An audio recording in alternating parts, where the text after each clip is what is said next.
Right, guys, and I think looking forward to an engaging day moving forward. And yeah. Thank you, and have a great day. I'd like to introduce Ronnie Scewvala, someone I have great admiration for. Ronnie, can I invite you up on the stage? So Ronnie is a multi-talented man, as I've realized over the years. From a colossal media venture, UTV, which he exited from, to Disney, to venture capital, to social causes. He's got an amazing foundation, which I'm privileged to be associated with. He was kind enough to invite me. He's authored a book. So all in all, like I said, a very, very accomplished person. Over to you, Ronnie. Thank you. Thank you. Thank you and good morning. Thank you.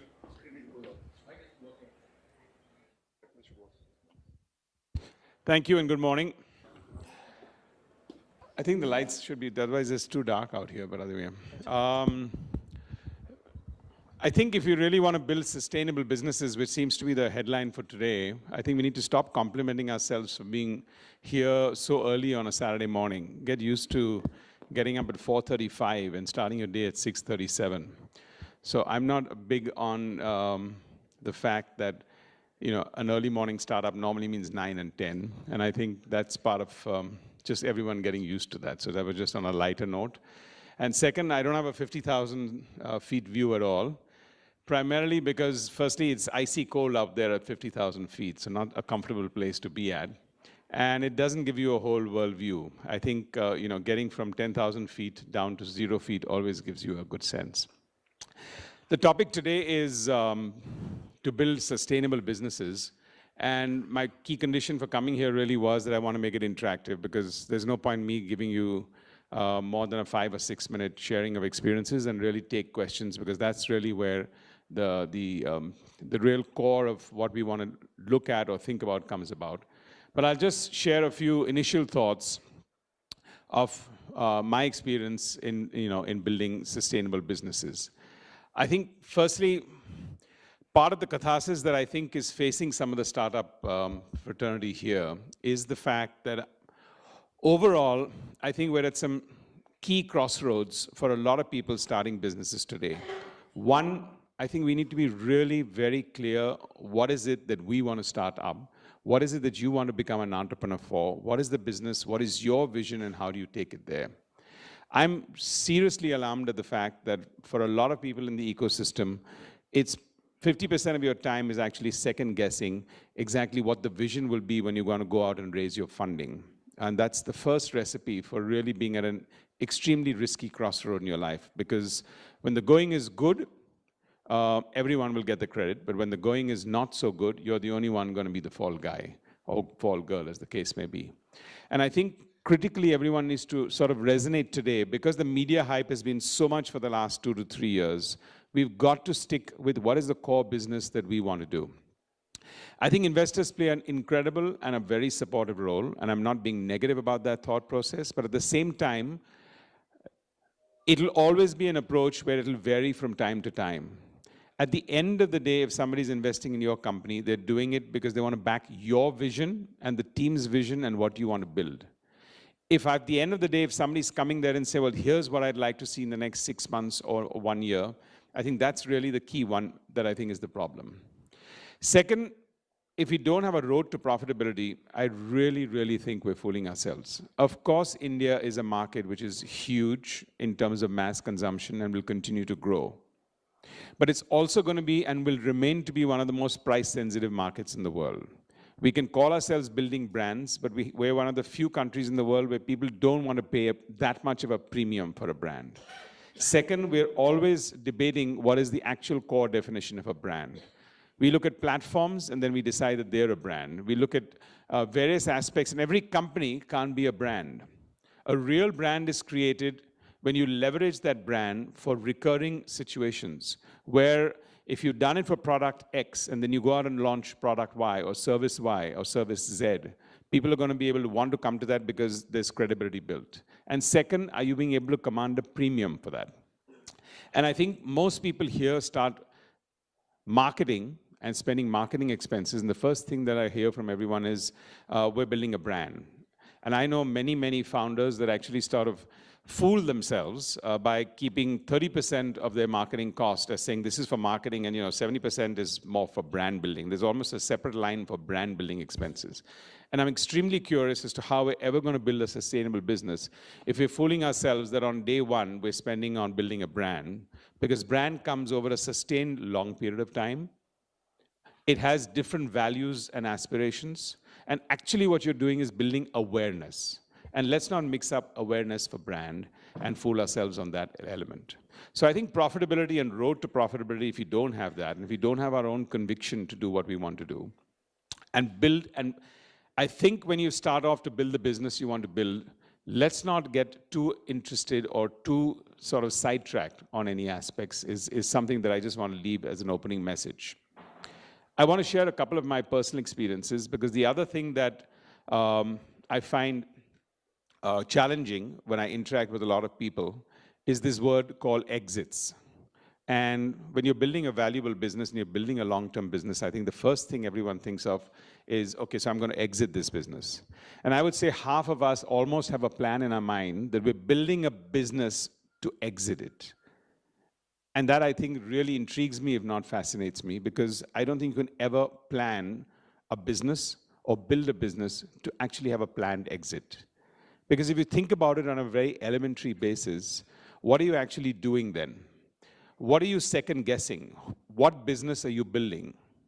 The business that you are building is not as per your vision, but you're almost co-creating a vision of what somebody would like your business to be 3 years, 4 years, or 5 years down the line at a particular stage. And you're second guessing the entire environment at that stage. So I think it's mythical that we can sit down there and says, I want to build a business because in 5 years I can exit from that thought process.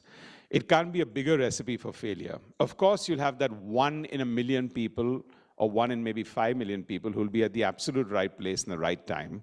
But that doesn't mean that that's the prototype that we follow and we draw an inspiration from. I can tell you that because I think in the last 15 years, one has, into inverted commas, exited many businesses. And I just want to share the narrative with you because I think it's relevant. One of the first businesses we did was we started cable TV in this country long before anyone was looking at that, and there was a single channel here. It took 2 years before we got our first subscriber. And at that stage, 9 out of 10 entrepreneurs, I think, would have given up because fundamentally, we thought here was a situation where you were getting a multiple choice on television to go from just watching a Doordarshan channel to a second channel. Now, that should be a home run. But it took us 2 years to convince our first customer in Mumbai before we went national. And it took us about 2 years to scale the business. 5 or 6 years later, the entire legislation kind of didn't clarify. And till today, I think this is one of the few things in media and entertainment where we do not have a clear defined law. And that's why we're one of the few countries in the world where you'll always see these overhanging cables across buildings across India, because you can't dig roads because you need municipal permission to do that. But neither is the over one actually legal in that thought process. So it's a crossroad that's always been there. So 5 years later, we decided this is not a business that we can build at scale and yet be at the highest level of corporate governance. And then we moved on from that thought process. Had we built it to sell it? Absolutely not. And it happened completely coincidentally, because my motivation was, for the next 20 years, do I see myself in this business? Absolutely. In media, yes. But I couldn't scale this up because of the legislative disclarity. My COO at that time walked into the room and said he wanted to move on. And I said, that's perfectly fine. And where is he going? And he said, well, look, I'm going to start this as a competitive business with somebody who's financing me in south of India. And I said, well, why don't you just take this entire business and go forward and sell it and move forward? And I think that was the sort of penny dropping moment. Much, much later, we started a kids channel called Hangama, which at that time, I would say 100% of the people that we were in almost advised us we should never do something like that, because there were 6 kids channels already existing at that particular point in time, and we were going to be the 7th. Every advertising research told us that was a bad idea. But I think we were convinced because at the core, we were creating content and we had a good pulse on the consumer, and we said we'd go out and do that thought process. I think we were nimble. For the first 6 to 9 months, it was a complete failure. And I think everyone who told us, we told you so, continue to tell us, we told you so. But I think the flexibility that we had there was that while the 6 multinationals were completely blinkered with their own catalogs and libraries worldwide and looking at India as being the 166th country in which they could throw down their content, here we were extremely flexible, where we went to Japan and picked up 2 animation shows called Doraemon and Shin-Chan, which till today parents actually sort of look at me very accusingly and saying, are you the guy who brought that show to India? Right. I can see that, so I can see that. So maybe that was my motivation for exiting, but actually not so. So even at that stage, it was something that was, that for us was, it was exciting. 18 months after we started the channel, it became the #1 channel, and we took out a full-page ad in the Economic Times that said, we were the #1 channel and we'd overtaken everybody else. That same evening, I got a call from the Walt Disney Company for the first time. We had never really interacted, saying, would I be interested in selling the channel? And my obvious first reaction was, why would we do that? We've just, become the #1 channel. What is the motivation? 30 days of active negotiation gave me the very clear conclusion that if I sold a channel, I was inheriting a global partner, #1. Disney said, okay, we'll also invest in your company and become a partner. And to me, it was huge because they had never made a minority investment in any media company anywhere in the world from that perspective. So in 30 days, we actually did sell the channel and inherited a global partner, which took us for a long 8-year partnership, after which they acquired the company. When we started that, did we ever actually think that we were building a channel to sell it? No. For me, exit at those times was an extremely bad word. Almost everyone would look at me with disdain and say, you sold the channel in 18 months. You exited a business. Nobody does that in India. And I'm sure it was premeditated. And I was trying to explain to them that which part do you think would have been premeditated? If I wanted to build a business or build a channel which I thought that Disney would like to buy 18 months from now, the last thing I would do is have a Doraemon and a Shin-Chan on that channel, because it doesn't in any way resemble the family values that Disney stands for. And 2, I would have definitely not called it a name called Hangama, because 30 days after they bought it, it took them a huge challenge to pronounce that name, and they kept calling it that H channel in India, because they could never say Hangama.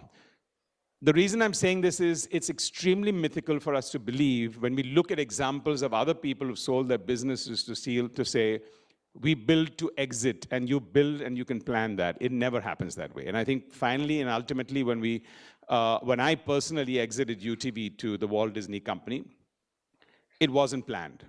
It was a context where they were sitting on our board. We would have many discussions about their strategy in India, where I would be able to advise them. And they were privy to, obviously, our strategy. And the more we spoke, the more we realized that we had common agendas in that thought process. And one fine day, the question popped. Did it make sense for me after 15 years and being extremely passionate about a business to sell it? Absolutely not. But if I look at the compulsions, here we had 1,200 members of our team, and it would have been incredible for them, instead of having a UTV badge and a visiting card, to now have the Walt Disney Company, and we kind of co-branded it for the first 2 years. Second, from my perspective, I was at about 23 to 25% of the company, and I knew if I had to raise the next $200 million, I'd be further diluted, so it was a good crossroad for me to examine that. And third, and most important for me, it was critical to understand that having spent 15 years building a brand, a B2C brand, if I'm passing that legacy on, I can only do it to somebody who's 100 times bigger and knows how to build a brand even better. And there isn't somebody that understands and values brands bigger than Disney, not just in media and entertainment, but across the country. So I don't think there are premeditated thought processes about exiting, and I think that's something that I want to sort of leave you at, that early morning thought. Because a lot of people get into businesses, thinking sustainability is really about building a business. 50% you share the vision with your prospective investors. Please do not believe that, because at the end of the day, they're backing your vision. And I know they will articulate at troubled times to say, well, why don't we change this? Why don't we pivot that? If it's not your vision, I think you're doing yourself a disservice for the next 5 years to work on something that is half your vision and half somebody else's vision. And 2, businesses cannot really move on from actually being planned for exits. So these are just my opening comments. Thank you for the greetings on this. And I'd like to throw the floor open for some questions. I have been given a few 4 or 5 questions, which I can always resort to if it's still too early in the morning for everyone to ask questions. Thank you. So, shall I hit the buzzer on this, or somebody is ready to ask? Yeah. Go ahead. Hi, Ronnie. Sorry, can I? Over here. Yeah, go ahead. Hi, Ronnie. I'm Bhushan Trivedi from Peak Energy. We are a social enterprise which facilitates clean, affordable, and reliable electricity to people who have never seen electricity, something what you see in the movie Swadesh. Now, I can relate how it feels like to have the first subscriber in 2 years, because in the last 2 years, we've only managed to sell up solar energy product to 65 small houses and small businesses. In terms of exiting, I never think that. I'm here for the long run, and I want to cover as many villages and underserved people. So the real question is, in your experience of developing social initiatives and projects, where do you see the profitability on the short term or the long term? Because here you want to manage the social impact along with being financially sustainable. That's where we are struggling, and that's where I think your thoughts could add great value to us. We need to be clear what is not-for-profit. I just want to keep it broad and not specific, and I would say I think this social space or social entrepreneur kind of tends in India to land somewhere in the middle where I'm not for profit. I mean, I'm not for profit, but I'm not for huge profit either, because I'm in the social part of the business. And I think that part is really flawed. So if you are for profit, you have to run a business for profit, because there's no such thing as for less profit. There isn't such a thing. Because if you are, no, genuinely, because I'll tell you why. Because if you are, is that a compliment or is that no, so it is not for less profit. And I'll tell you why. Because again, in India, if you're solving problems, they have to be solved at scale. They can't be solved because your 65 houses will go to 650 or even 6 lakh. It has to be at scale. And the only way you're going to do that is by attracting serious money. And yes, there are 6 social funds in this country, but there are not 600 of them. And there's not that kind of capital. So, and I'll give you a live example of that, which is relevant to you, because we've invested in a micro-housing finance company. And between, we borrow at a particular level, and then we loan to a particular level. And the loans have a housing ranging from 3 lakhs to 10 lakhs. And I think at our first board meeting, the only thing that was a probing question for me is, do we want to solve this problem where we want to keep the spread of the interest, at affordable for people? Or is the question is, these are people who can't get a loan ever. So the big question for us was, we were borrowing at 7% and lending at 13%, and there was a 6% spread. And we said, we'll keep it at 6% forever.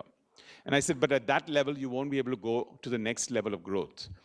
But if we let them borrow at 18%, and we go to 10x of people. So do we want 10,000 people a month to get loans who can never get loans from any bank, but can only get it from micro-housing finance? Or do you want to get 1 million people to get loans in that thought process? And what if they pay 5% extra? Because that's not a resonating thought for them. They can't get a loan elsewhere. So long answer short is, if you're in the social sector, be very clear, you're in the profit sector, and then build for that purpose. Does that answer your question a little bit? Thank you. Yeah, somebody else had a... Yeah, go ahead. Hi, can I start? If it's this is Saurav from Ethnivia. Now, I have been following you. I'll ask a specific question, not a global question, to Mr. Scewvala. You're saying, don't worry, you'll ask us, but you're first going to talk... yeah, so I want a specific part on Swadesh, if you can just elaborate for a minute. What it is all about and how institutes or entities can collaborate with Swadesh. With the Swadesh Foundation? Yeah. Yeah, firstly, it's not, yeah, please sit. So, I mean, in a jiffy, I'll just give it to you in one minute. It's a not-for-profit, so I don't know how that interests many people here, but it is a not-for-profit. 15, 20 years back when we started our organization, I, along with my wife, was very clear that whatever we do, 10% of whatever we did of profits each year would go towards a good cause. And at that stage, it was various things, but they were all within our line of sight. I remember the first investor that ever came into our company, Warburg Pincus, the gentleman asked me, but Ronnie, that's all very honorable, but what about a year in which you don't make profits? And I said, We're entrepreneurs. We'll figure it out. We're not going to let down something that we want to do. Cut to last 4 years back when we sold UTV to Disney, and that was a crossroad for us to say, what do we do at scale in the social sector and in the not-for-profit sector? But the critical element that I want to highlight here is for the next 9 months, I personally, along with my wife, spent about half of that 9 months doing an incredible amount of research. We met about 400 NGOs across India and some very inspiring ones in Bangladesh. And we came to a couple of conclusions. One, while philanthropy here for most people is a misunderstood concept of just cutting checks, in India, I think the challenge is that you can't just cut a check. I think you need to be involved in what you want to do, because then only is it going to make a difference. And I think as much as all of us as entrepreneurs and business people can give even 20% of our brain power, that's going to be 100%. And the US can do 2% of GDP for philanthropy, and we can do 0.2% in India, but that 0.2% can go to 2% if we can put in sweat equity. So we were very clear that we wanted to have an execution foundation that we wanted to run and go forward. And I think that was the first important one. The second is that most of the challenges in rural India, or wherever we have a challenge, is that they're all interconnected problems. You can't solve a problem only in education, because if the girl child is still out of school and X, Y, Z, and we know all the problems from sanitation and water to everything else. And third and most important is, how do we build aspiration levels for the poor? So our model really is a 360-degree model where we're looking at all aspects to take people out of poverty, work on a GDP approach to that geography, work in a very concentric geography, and look at it. And two things that I wanted to do at this second innings of mine was I wanted to do it at scale. And since exit was something that plagued me a lot, I needed to have an exit plan. And I know that the first 3 months, and I kept using the word exit, everyone said, can you please go quiet on that? And we replaced that word with empower, okay? Because everyone got nervous with the word exit. It sounded like we were going to go in there, go into these villages that we were working with, and just abandon them. And I think that worked for us. But the plan is that over 6 years, how do we move 1 million people out of poverty in a concentric geography, affecting everything, and leaving them with their livelihoods at 10x of where they are. So in the geography that we are working, for example, our GDP is about 90 crores, and the average income for a family is between 25 to 50,000 rupees per annum. And we have to take it to 900 crores of GDP, and everything else in between, and see to it that they need only 10% of social work after that. So to us, it's as much of a challenge of corporatizing an institution and an NGO as much as it is about doing a not-for-profit. How everyone collaborates, there are multiple ways. And we work with 35 partners ourselves for everything that we want to do. Some of them are our vendors, but they're also our partners. Yeah, go ahead. Somebody else got a mic? Yeah. Thank you. What's some thoughts, some advice for aspiring entrepreneurs who are trying to take on incumbencies, like massive incumbent businesses, especially given your experience in the media and entertainment sector? Combination of incumbencies and regulatory environment. Any advice for entrepreneurs? So if I just understand your question, one is on a regulatory framework, and the second one is you're talking about sizable businesses that are there. I think we're statistically pretty familiar of the churn that has happened in the top Fortune 500 or wherever else. So I think this constant context of large organizations or anywhere else where you build something and therefore it's intimidating, I think is no longer the case. So anyone getting in there can definitely look at scale and definitely look at market share and definitely looking at leadership. And it's just how sharp you are on your execution. At the end of the day, if somebody were to ask me what am I looking for as an entrepreneur, which I think I look at myself, is my problem-solving ability, and am I in the solutions business?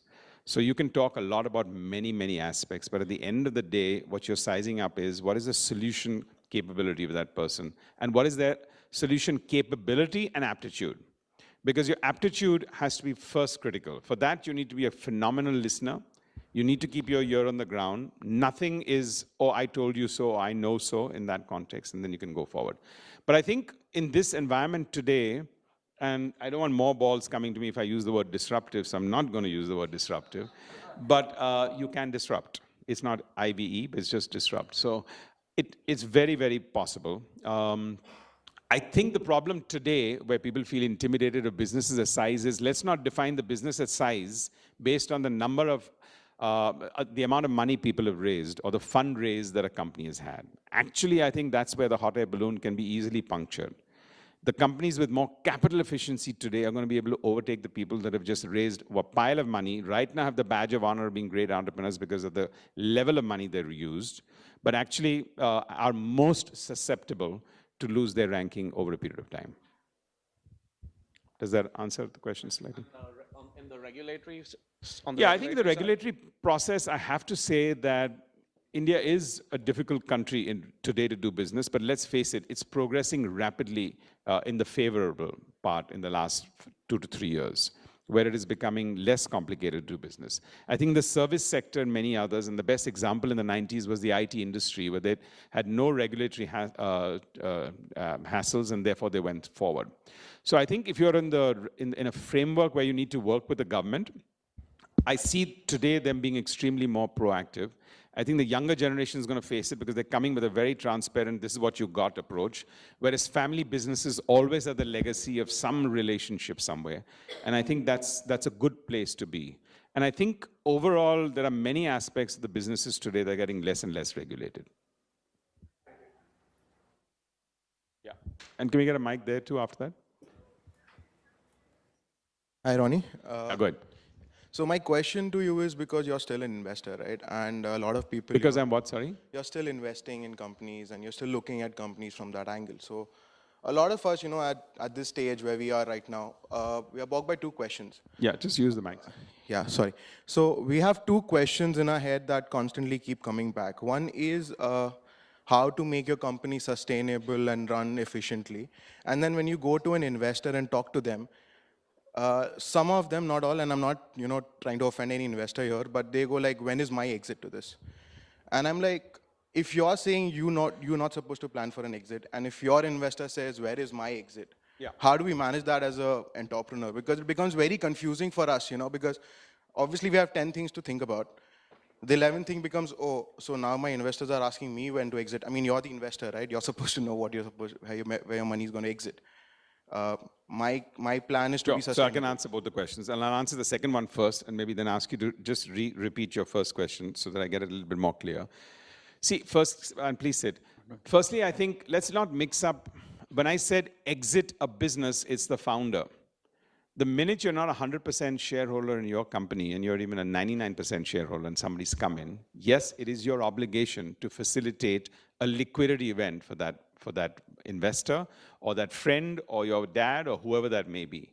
So that's not an exit. I call that a liquidity event, just to segregate between exit is a founder selling his business and a liquidity event is whoever's put in money needs to find an exit. Now, whether it's in 4 years, 5 years, or 6 years is something you would negotiate and figure that out. But it is absolutely your obligation to do that. There's absolutely no reason for you to feel nervous about it because it's not going to be for a short period of time. If somebody's come into your business and if you haven't asked him and if it's not put down on a piece of paper that the exit period is a minimum of 4 to 5 years, that's your problem and your flaw because normally it happens that way.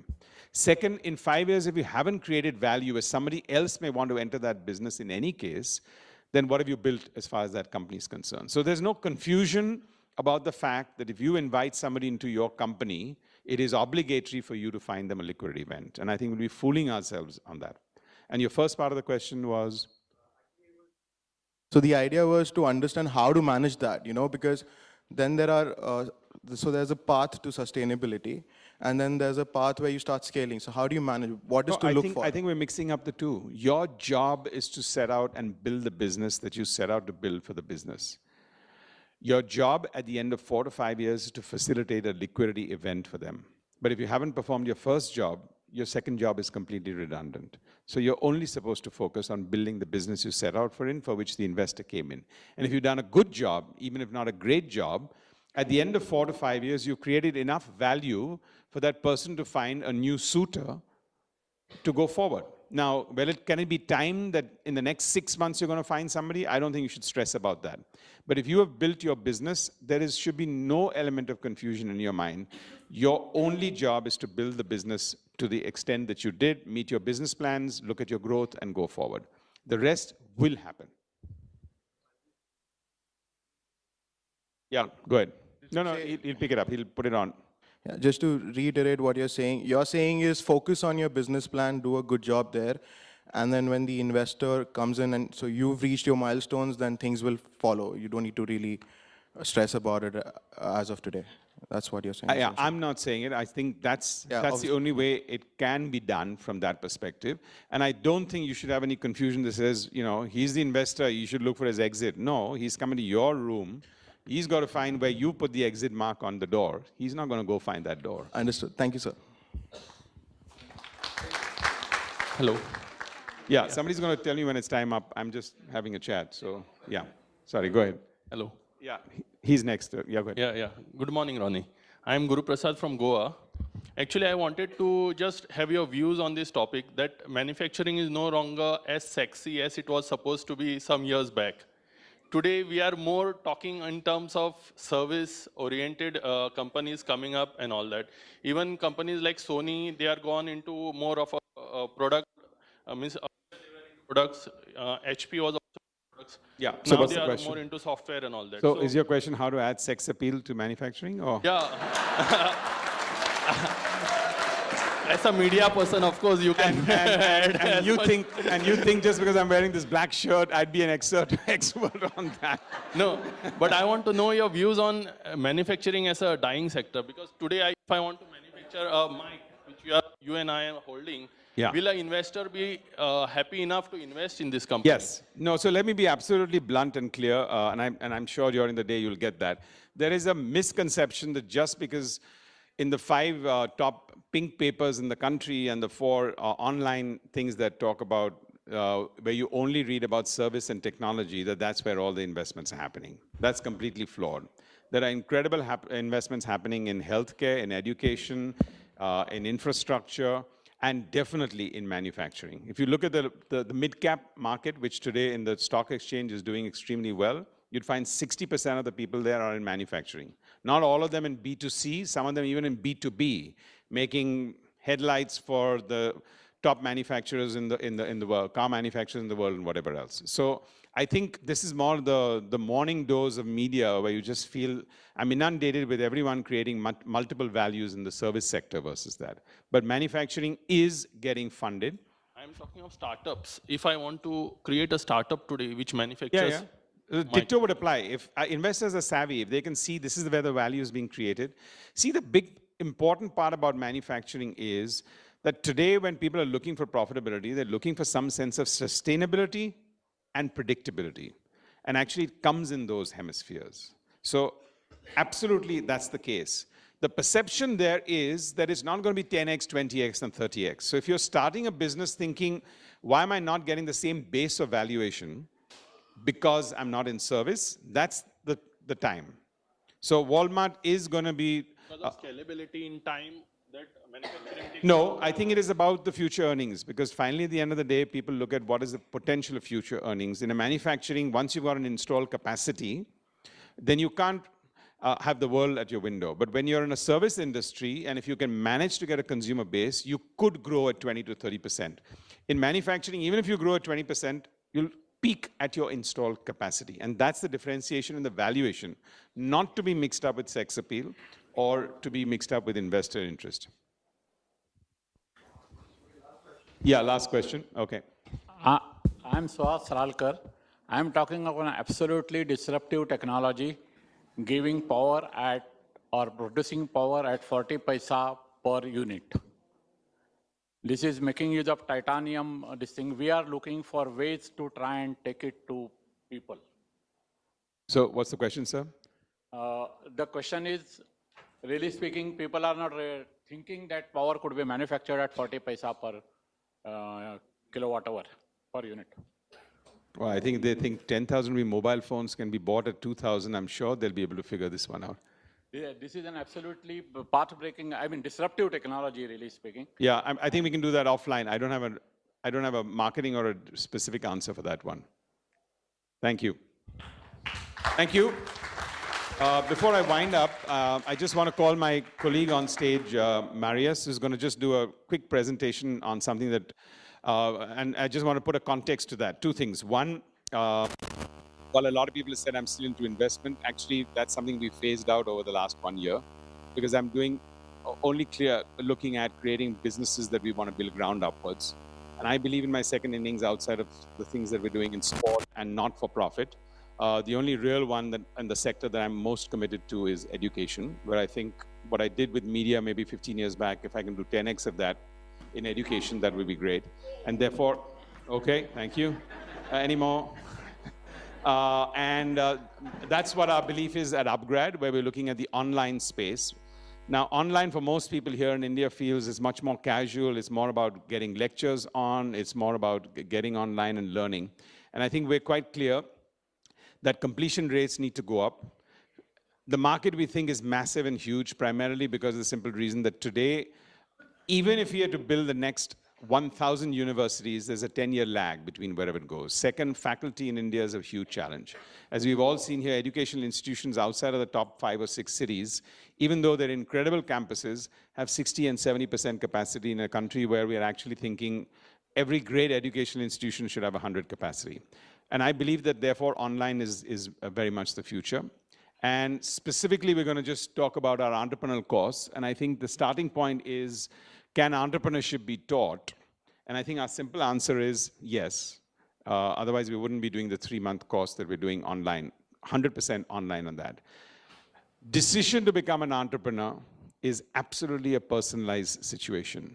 Your risk-taking ability and your problem-solving ability are your 2 things you need to be dead clear about when you're deciding to be an entrepreneur and when you're going to be there. 2, the tenure of your entrepreneurship has to be lifelong. Because if you're doing it for 2 years and 3 years and leaving a job to check it out and try it out and hoping it may work, but if not, I can always go back and I'm building my CV on the side, it's a recipe for failure because at the end of the day, 99 out of 1,000, I think, will, because you can't time at what stage in 2 years are you going to make it or not make it. So you have to commit for it in the long run. And third, the idea for our course here is, if we can save you from making 20 out of the 40 mistakes that you're going to make in the first year of your business, this is a good place to be. So I think that's not a pitch line, but I just will hand over to Marius to talk about it, and we've got a counter outside, and there's an audiovisual with it.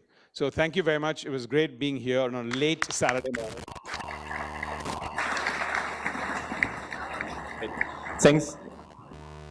Thanks, Ronnie. I think you've already set the stage. I feel an entrepreneur, a good entrepreneur, is a good harmony between theory and practical. I got an idea after 2.5 years. Stop it for a second.